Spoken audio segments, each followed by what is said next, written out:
ওয়াল মুআজ্জিনু মু'তামিনুন, ইমাম হচ্ছে জিম্মাদার, মুয়াজ্জিন হচ্ছে আমানতদার। ইমাম হচ্ছে জিম্মাদার আর মুয়াজ্জিন হচ্ছে আমানতদার।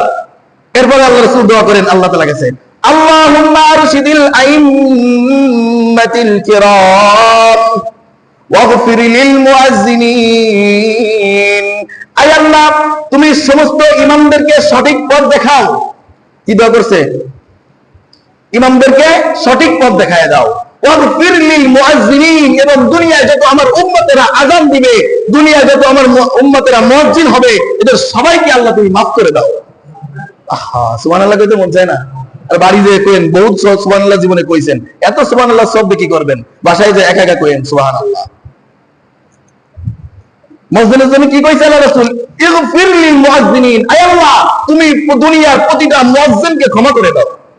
কে দোয়া করছে? কে দোয়া করছে? দরকার আছে নি আমার আপনার ক্ষমা লাগবে নি? শোনেন, একটা কথা বলি আমি সব সময়, মালিকের দরবার থেকে বান্দার জন্য সব থেকে বড় পাওয়া হচ্ছে ক্ষমা।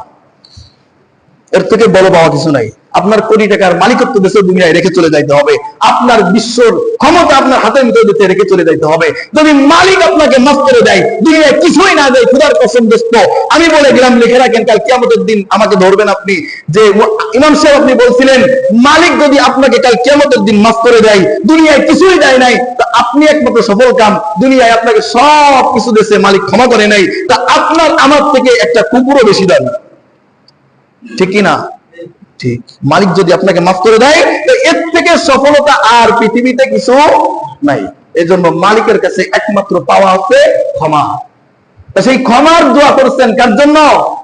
মুয়াজ্জিনের জন্য। আল্লাহুম্মা আরশিদিল আইম্মা ওয়াগফির লিল মুআজ্জিনিন, হে আল্লাহ, তুমি প্রত্যেকটা ইমামকে সঠিক পথ প্রদর্শন করো, প্রতিটা মুয়াজ্জিনকে তুমি মাফ করে দাও। একদিন হইলে আজান দিন দোস্ত, একদিন হইলো কইতে তো পারবেন, ইয়া রাসূলুল্লাহ, ইয়া হাবিবাল্লাহ, আপনার এই দোয়া আমার জন্য একটু না একটু তো আছে, কারণ একবার হইলেও আমি আজান দিছি। কি দিছি? একবার হইলেও আজান দিছি। ইনশাআল্লাহ নিয়ত করতে পারবো না আমরা, একদিন হইলেও কি করবো? আমরা আজান দিবই ইনশাআল্লাহ। তবে খাস দিলে দিতে হবে। কিসের জন্য? মানুষকে দেখানো, সুর কণ্ঠ দিয়ে ভেঙে ছিঁড়ে ফেললা, এটা উদ্দেশ্য লইব না। কি উদ্দেশ্য হবে? আমার ডাক শুনে আল্লাহর বান্দারা মসজিদ ঘরে এসে আল্লাহর কুদরতি পায়ে সিজদায় লুটে যাবে। এটা যদি আপনার উদ্দেশ্য হইতে পারে, খোদার কসম, আল্লাহ রাসূলের ওয়াদা যদি সত্য হয়ে থাকে, আপনার জন্য ক্ষমা আল্লাহর পক্ষ থেকে নির্ধারণ হয়ে গেছে। 7 নম্বর ফজিলত, আল্লাহ রাসূল সাল্লাল্লাহু আলাইহি সাল্লাম বলেন, 7 নম্বর ফজিলত, আল্লাহ রাসূল সাল্লাল্লাহু আলাইহি সাল্লাম বলেন, মুয়াজ্জিনের আযানের আওয়াজ যতদূর যায়, মুয়াজ্জিনের আযানের আওয়াজ যতদূর যাবে, আল্লাহ তাআলা এই বাউন্ডারি অনুযায়ী তার জীবনের সমস্ত গুনাহ মাফ করে দিবে। আযানের আওয়াজ যতদূর যাবে, এত দূর গুনাহটাকে লম্বা করে যদি এত দূর পরিমাণ হয়ে যায়, আল্লাহ তার ওই পরিমাণ গুনাহ মাফ করে দিবে। আহা, নাসাই শরীফের বর্ণনা, আল্লাহ রাসূল সাল্লাল্লাহু আলাইহি সাল্লাম বলেন, আল মুআদ্দিন মাদা সাউতিহি ইগফার লাহ। আল্লাহ রাসূল সাল্লাল্লাহু আলাইহি সাল্লাম বলেন, মুয়াজ্জিনের আযানের আওয়াজ মাদা সাউতিহি যতদূর পর্যন্ত যাবে, ইগফার লাহ, তার জিন্দেগীর গুনাহ তত দূর পর্যন্ত বিস্তৃত হইলেও সব আল্লাহ মাফ করে দিবেন। আহা, কত বড় ফজিলত। 8 নম্বর ফজিলত কার? আযান দেনেওয়ালা মুয়াজ্জিন ব্যক্তির। আল্লাহ রাসূল সাল্লাল্লাহু আলাইহি সাল্লাম বলেন, আল্লাহ তাআলা একটা ব্যক্তি সম্পর্কে পৃথিবীতে আশ্চর্য হয়ে যায়। কোন ব্যক্তি সম্পর্কে? একটা ব্যক্তি সম্পর্কে আশ্চর্য হয়ে যায়। 666 নাসাই শরীফের 666 কত হয়?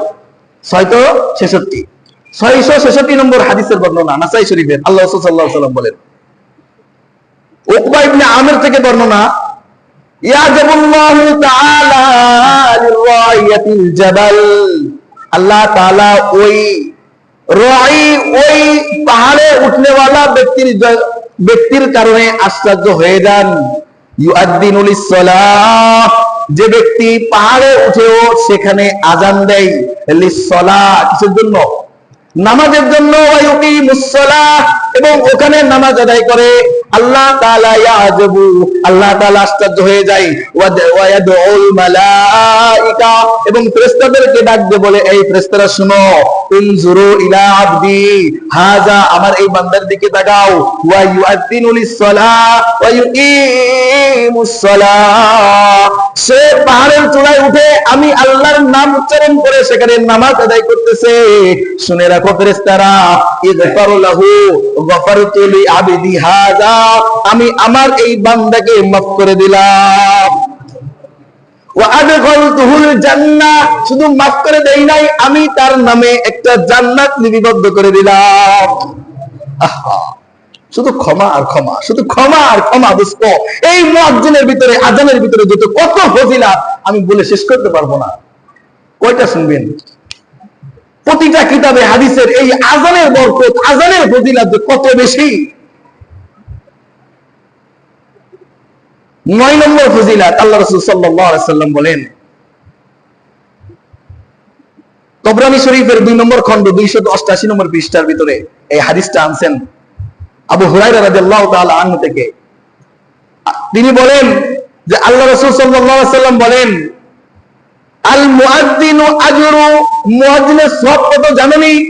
একজন মুয়াজ্জিন যদি আযান দেয়, আজরু মান সাল্লা মিসলুহু, তার আযানের শব্দ শুনে যত মুসাল্লি মসজিদে উপস্থিত হবে সবাই নামাজ পড়ে যে পরিমাণ সওয়াব নিয়ে, যে পরিমাণে তাকওয়ার সহিত নামাজ পড়ে সওয়াব নিয়ে মসজিদ থেকে বের হবে, একা মুয়াজ্জিনকে আল্লাহ তাআলা সমপরিমাণ সওয়াব তার আমলনামায় দিয়ে দিবে। আহা, এই যে আজকে দোতলা ভরে যাবে। মুয়াজ্জিন আযান দিছে না, আযান শুনেই তো মসজিদে আসছে আমরা, ঠিক কি না? আমরা সবাই মিলে যে নামাজ পড়ে সওয়াব অর্জন করব, একা মুয়াজ্জিনের আমলনামায় আল্লাহ তাআলা সমস্ত সওয়াব লিপিবদ্ধ করে দিবেন। আবার এটা মনে করার কোনো সুযোগ নাই যে আমাদেরটা হয়তো কম করে ভরে দিবে। আল্লাহর ভান্ডার কি কম আসেনি? আপনারটা আপনি পাবেন, আমারটা আমি পাবো, এই সমপরিমাণ সওয়াব আরো বেশি আল্লাহ তাআলা মুয়াজ্জিনের আমলনামায় উঠায় দিবেন। আহা, কত বড় ফজিলত। 10 নম্বর ফজিলত, আজকে 10টাই শুনবো ইনশাআল্লাহ তাআলা। 10 নম্বর ফজিলত, আল্লাহ রাসূল সাল্লাল্লাহু আলাইহি সাল্লাম বলেন, ইবনে মাজার 728 নম্বর হাদিসের বর্ণনা, এটা আবু হুরায়রা রাদিয়াল্লাহু তাআলা আনহু থেকে বর্ণিত। তিনি বলেন, মান আযানা সিনতাই আশারাতা সিনিন, قال النبي صلى الله عليه وسلم من أذن 12 سنين, যদি কোনো ব্যক্তি টানা 12 বছর আযান দেয়, কয় বছর? যদি কোন মুয়াজ্জিন 12 বছর দায়িত্ব পালন করে, আযান দেয়, ওয়াজাবাত লাহুল জান্নাহ, আমার আল্লাহ ওয়াদা করেছেন তার জন্য জান্নাতকে ওয়াজিব করে দিয়েছেন। আহা, টানা 12 বছর যদি কেউ মুয়াজ্জিন হয়, আযান দেয়, আল্লাহ রাসূল সাল্লাল্লাহু আলাইহি ওয়াসাল্লাম বলেন তার জন্য আল্লাহ তাআলা জান্নাত ওয়াজিব করে দিয়েছেন, ওয়া হারামা লাহুল নার, এবং তার জন্য জাহান্নামকে হারাম করে দিয়েছেন। আযান দেওয়ার মন চাইনি? একটু মনে চাইনি আযান দিতে? আযান দিব, আযানের ভিতরে প্রতিযোগিতা করব ইনশাআল্লাহ তাআলা। আমাকে যেন মালিক মাফ করে দেয়, আর কাল কিয়ামতের ময়দানে যেন রাসূলের সামনে কইতে পারি, ইয়া রাসূলুল্লাহ, ইয়া হাবিবাল্লাহ, আপনি তো এত এত এত এত ফজিলত শুনাইছেন, আমার কিছুই দরকার নেই, কমপক্ষে যে ফজিলতগুলোর কথা বলছেন এর ভিতর থেকে মালিকের কাছ থেকে আমাকে ক্ষমা এনে দেন, বেশ, আর কিছু লাগবে না। কি লাগবে আমার?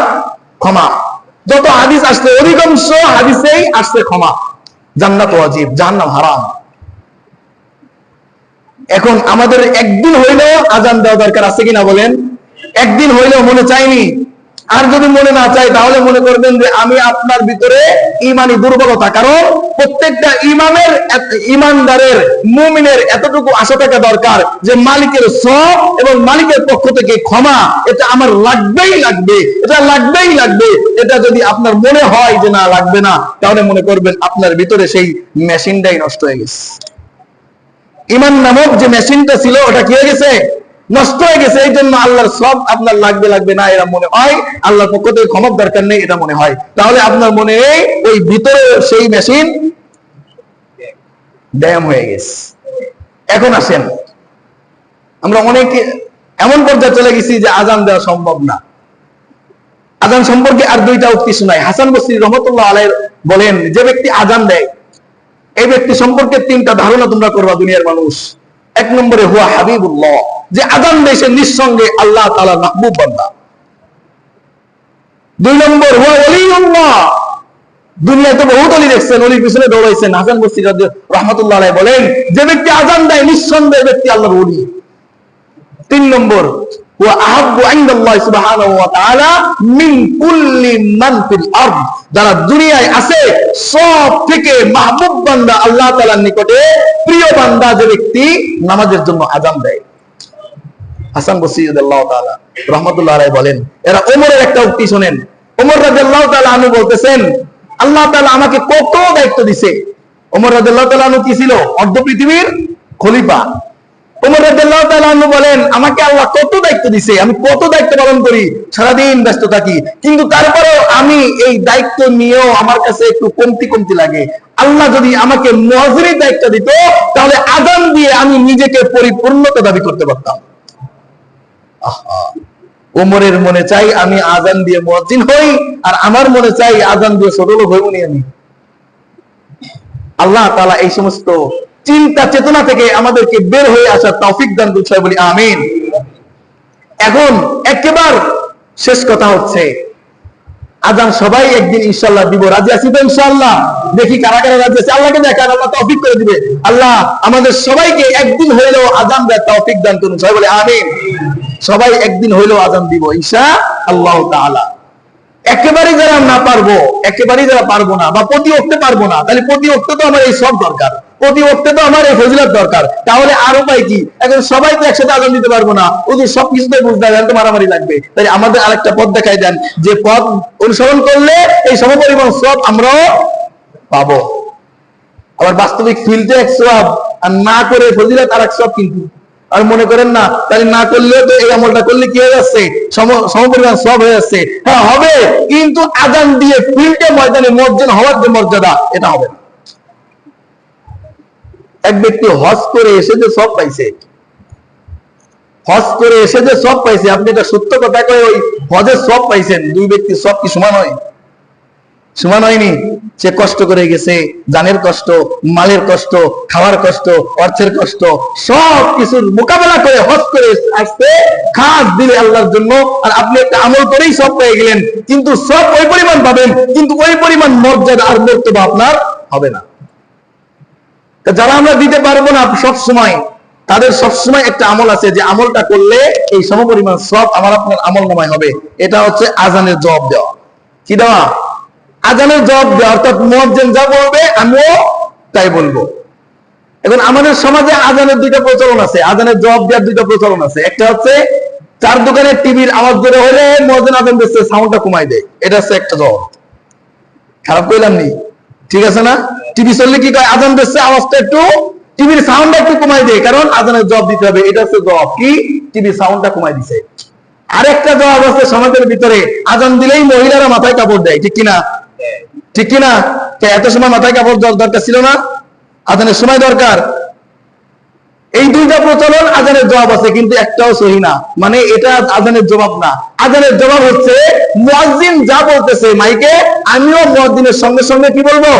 তাই বলবো। শুধুমাত্র হাইয়া আলাস সালাহ, হাইয়া আলাল ফালাহ যখন বলবে, তখন আমি লা হাওলা ওয়ালা কুওয়াতা ইল্লা বিল্লাহ এই দোয়াটা পড়বো। তাহলে আল্লাহ রাসূল বলেন, এই দোয়াটা যদি পড়ো আর মুয়াজ্জিনের সঙ্গে যদি এই আওয়াজ দিয়ে আযানের জবাব দাও, তাহলে আল্লাহ তাআলা ওই মুয়াজ্জিনের সমপরিমাণ সওয়াব তোমার আমলনামায় লিপিবদ্ধ করে দিবেন।